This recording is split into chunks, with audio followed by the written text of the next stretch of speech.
Ah, the age-old quest winning over your girlfriend's cat. It's a rite of passage, a test of character, a delicate dance between two species vying for the same heart. Okay, maybe that's a bit dramatic. But let's be real, folks. Cats can be tough critics. They're independent, discerning creatures who won't just roll over for anyone. But fear not, fellow feline enthusiasts. This isn't Mission Impossible. This is about understanding, respect, and maybe a little bit of bribery. Don't worry, I won't tell. Over the years, I've learned a thing or two about earning a cat's trust, and I'm here to share my hard-won wisdom. It's a journey, no doubt, but the rewards of a furry friend are worth it. Remember that time you tried to impress your girlfriend's parents? This is kind of like that, but with more fur and fewer awkward dinner conversations. The key is to approach this with patience, a sense of humor, and a willingness to let the cat lead the way. So buckle up, Buttercup, because we're about to embark on a crash course in feline diplomacy. By the end of this guide, you'll be well on your way to becoming the cat's meow, not just the guy who brings home the catnip. Now, before we dive into the nitty-gritty of cat communication and treat tactics, let me share a little story. Picture this. It's the first time I meet my now wife's cat, Koa. This wasn't just any cat, this was a 15-pound ball of fluff with a stare that could melt glaciers. And me? I was the clueless boyfriend, eager to make a good impression. Naturally, I did what any rational person would do. I scooped her up in a giant bear hug. Yeah, not my finest moment. Koa let out a hiss that could curdle milk, and promptly gave me a set of claw marks that I still have to this day. Lesson learned. Cats are not small, furry humans. They don't necessarily want to be manhandled, and they definitely have their own way of doing things. That day, Koa taught me a valuable lesson. Respect goes both ways. It took time, but eventually Koa and I reached an understanding. We learned to coexist, then to tolerate, and finally to, dare I say, enjoy each other's company. She even lets me scratch her behind the ears now, without drawing blood. The point is, every cat is different and every relationship takes time. But with a little effort and a lot of love, you'd be surprised what you can achieve. Alright, let's talk cat. No, I mean really talk cat. You see, our feline friends communicate in a language far more nuanced than a simple meow. They speak through a complex system of postures, tail twitches, ear swivels, and yes, even those adorable little meows. First up, the tail. A high puffed up tail?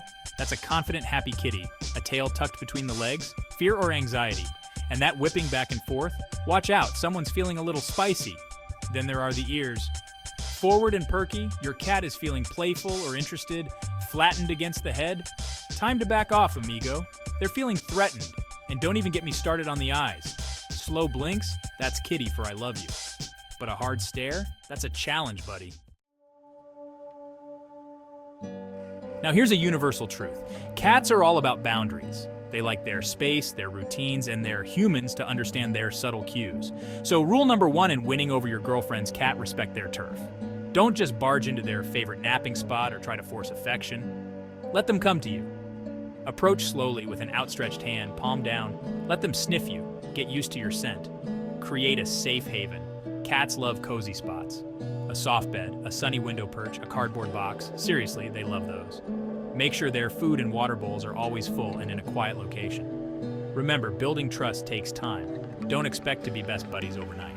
But by respecting their space and showing them you're not a threat, you'll be well on your way to earning their trust. Let's be honest, the way to a cat's heart is often through their stomach. Treats, my friends, are the secret weapon in our feline friendship arsenal. But it's not just about randomly tossing treats their way, it's about strategy, timing, and knowing your audience. First, find their weakness. Is it those freeze-dried chicken bits, the creamy salmon paste, or maybe they're a sucker for a good old-fashioned catnip mouse? Experiment with your girlfriend's permission, of course, and find what gets their tail twitching. Next, use treats strategically. Don't just give them out for no reason.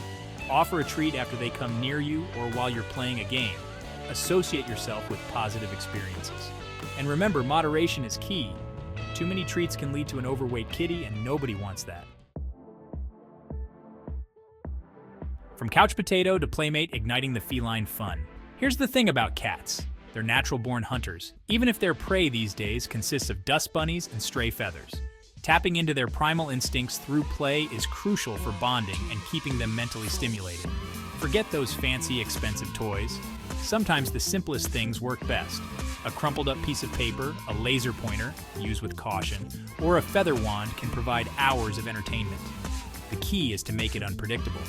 Cats are all about the chase, the pounce, the element of surprise. So, keep those toys moving in erratic ways, mimicking the movement of prey. And don't be afraid to get a little silly. Channel your inner child, get down on their level, and let the games begin. The power of touch, earning those purrs. Once you've established some trust, it's time to move on to the good stuff, physical affection. But hold your horses, cowboy. Not all cats are created equal when it comes to petting. Start slow. Offer your hand for a sniff test. If they rub against it, you're good to go. Start with gentle strokes under the chin or behind the ears. Avoid the belly. That's a sensitive area reserved for only the most trusted companions. Watch for signs of enjoyment, purring, slow blinks, gentle headbutts.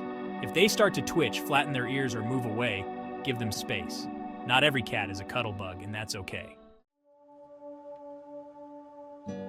Patience, my Padawan. Trust takes time. Here's the thing about cats and relationships in general. Trust takes time. Don't expect to go from stranger to best friend overnight. Be patient, be consistent, and let the relationship unfold naturally. Continue to offer positive interactions, whether it's through play, treats, or gentle petting. Respect their boundaries and don't force anything. Remember, you're building a foundation of trust, and that takes time. And hey, even if you don't become the cat's best friend right away, at least you're making an effort. Your girlfriend will appreciate it, and who knows, maybe one day, you'll earn that coveted headbutt of approval. So there you have it, folks, a crash course in winning over your girlfriend's cat. Remember, it's about understanding their language, respecting their boundaries, and finding those special moments of connection. It's a journey, not a destination, and the rewards are immeasurable. Now go forth and conquer those feline hearts. And if you have any hilarious or heartwarming stories of your own cat adventures, I'd love to hear them.